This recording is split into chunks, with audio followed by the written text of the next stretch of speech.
morning, everybody. This is Lorraine. And Jennifer. Oh, we're both Lorraine. Look, I want to be you today. Oh, okay. You know what, Jennifer? You can be you today. Oh, you can be me today. Thank you. Thank you. There you go. All right. So this morning, in addition to not being quite sure who we are going to talk about some of the changes in your metrics. And I'm excited and nervous, Jennifer. Yeah, I'm the same. I don't like to say that I'm an expert in very many things, but just because there's always room to grow. Not that I don't know what I'm talking about, but Google Analytics is something that I've always been very, very good with. And G4 has taken, 6 to 9 months for me to adjust and move over to how much things have changed over there. It's just beginning. Like, things are still changing with the tires moving right now. Like last week, something new came out. So it's crazy.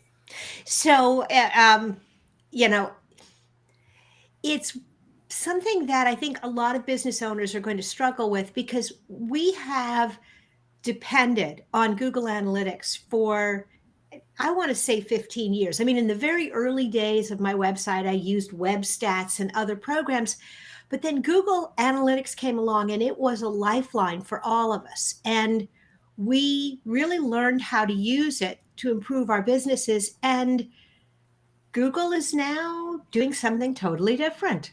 And what do I need to know on G4? Just basics. What do I need to know? Basics, hopefully the code is already on there. Um, they are touting easy, like just click a couple buttons and you can like move over, like tracking the desired actions of your website. It's not that easy. There's some third-party platforms you might be using. Like, let's say you check out and go to like another like platform, which is likely, or a different domain. That's not going to be easy to like set up, and so you have to kind of like make this list of what you can and can't do, and it's just about like organizing it. I mean, I'm coming to love like getting used Tolerate? to yeah. Some of the things that are in there. There's some things that don't make sense to me since I get to see so many different accounts. But I think I can't change it. I see some platforms like CallReel that if you're doing like call tracking, kind of like full steaming ahead, and I'm like, oh well, this is interesting. Maybe I'd rather do all my reporting out of here instead of out of Google Analytics. And I think we're going to see more of that, and maybe even some paid versions of Google Analytics. It's been free for a long time. Uh, It's showing signs of it. yeah, that's the thing. If you've been doing this as long as we have, and it's not to say that we're old, but we've been around the digital marketplace for a really long time, and all software starts free and builds traction, or starts really affordable and builds traction. And when you get used to it and when it becomes part of your routine and you depend on it, the software developers are turning around going, okay, we're glad you love it. Now we Yeah. get paid.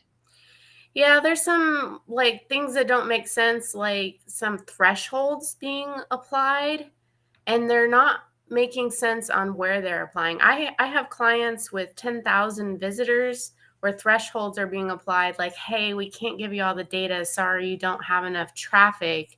Oh, wow. And then I'm not seeing thresholds on some smaller ones, and then some thresholds on some. So it's like, okay, this doesn't make sense. Are you thinking because they have a lot of traffic, they can afford like a bigger version? But then I do have smaller ones and smaller ones where some thresholds and things are getting more hidden, and we can't change that world. It's coming. Yeah.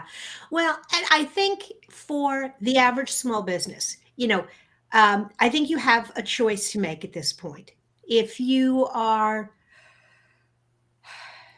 not advertising, If your business, for whatever reason, you're not advertising, you need to dive in and you need to pick a few basic metrics that you look at in G4, just as you did in the universal Google Analytics.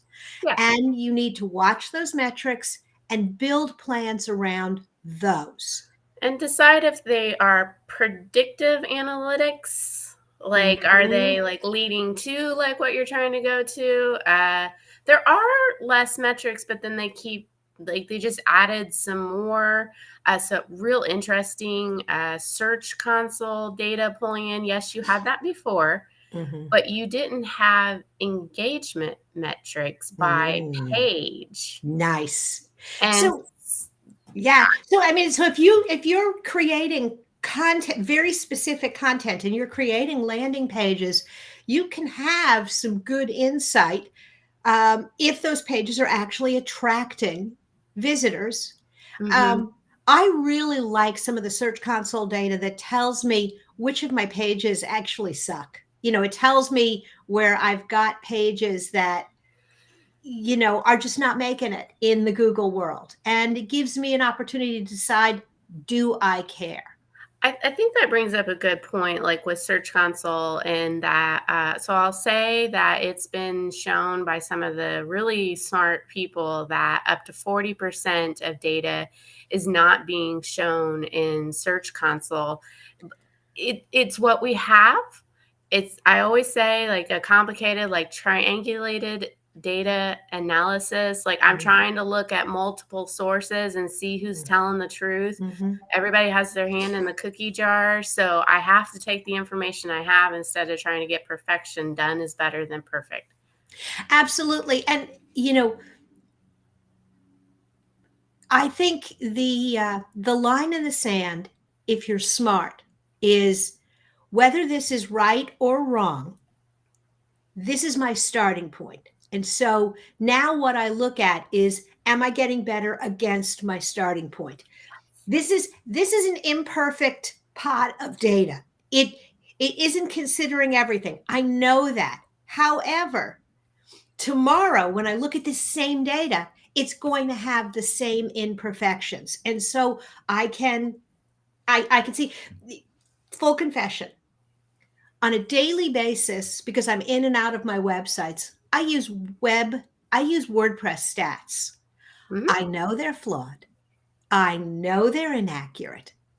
But if I consistently look at that data, it still tells me, was today better than yesterday? Did what I tried yesterday, did it work? And that, I think, for most businesses is the basic starting point. And I think it's really a matter of picking Yeah. good data points. So as you're looking at G4, what are some of the metrics that you think are predictive, that give you not just a look back, but an indication of where you're going? Uh, I guess it depends on what part of the funnel I'm trying to analyze. I mean, I definitely want the very end conversions. Did those take place, which are now events, or just think that like something like happened on your website, Mhm. and then like some of those are automatic, and then I'm determining if that did happen. I might not be able to get to the very end, like we talked about third party. I mean, I want to know that, but I also want to know how much traffic all the way to the beginning am I pulling in, but is that traffic engaged? And then some natural metrics coming in now is, did they scroll down the page? Oh, I love that. I love that because Yeah. now you figure out, well, they came, but you didn't do anything that interested them enough to get them to stay. Yeah, yeah. So did they just leave? So I like all of those metrics. Yeah, I mean, I'd be a data geek if I just kept going, which I am. But Yeah. So, one of the things that I would recommend, if this topic is something that you're interested in, if it's something that you want to know more about, there is an entire section in our new Random Strangers to Raving Fans workshop. And Jen goes into a lot of detail on how to look at your dashboards and how to use your dashboards. And I think you should check it out. all right, then we should wrap this up for now. Take care. Bye now.